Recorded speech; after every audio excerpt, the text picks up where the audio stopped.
Hello everyone, my name is Kimberly Fuquay and today I'll be doing a POSIWID analysis of the North Carolina Department of Public Instruction. You may be asking yourself, what is a POSIWID? Well, a POSIWID stands for the purpose of a system is what it does. Today I'll be looking at the vision and mission statement of North Carolina DPI to see if they are doing what they actually say they are doing. Alright, the vision states, every public school student will graduate ready for post-secondary education and work, prepared to be a globally engaged and productive citizen.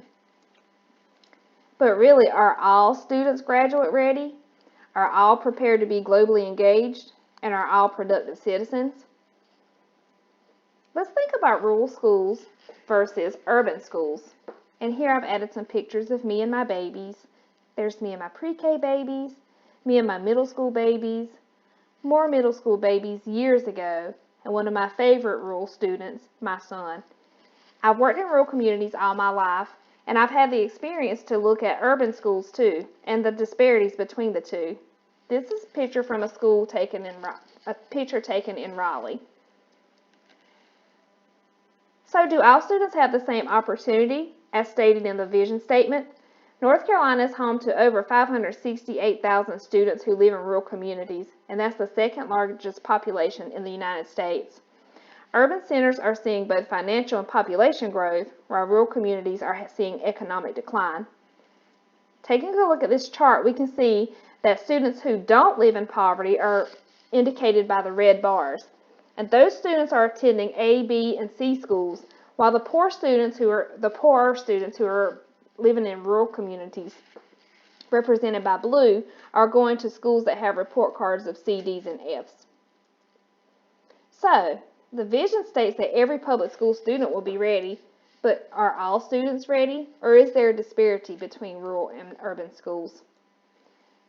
Now we'll take a look at the mission statement.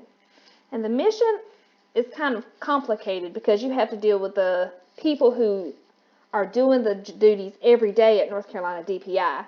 So the mission statement says the State Board of Education has the constitutional authority to lead and uphold the system of public education in North Carolina. So let's compare. Let's look at the CAS system. The CAS is the Complex Adaptive System. That's all the people who work at DPI. So that would be Mark Johnson and the over 1,000 employees who work in the Raleigh office. And these people are working with the simple rules. And those rules are to work with local school boards every day to make sure they are in federal compliance and to create curriculum standards and basic disciplinary rules for public schools. So how do the simple rules connect to the CAS to create emerging properties?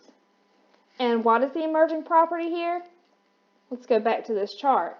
The emerging property is that the poorer students who live in poverty are going to the schools who are receiving report cards of C's, D's, and F's, while the students who have more opportunity to funds are going to the better schools. So let's take a look at this mission again.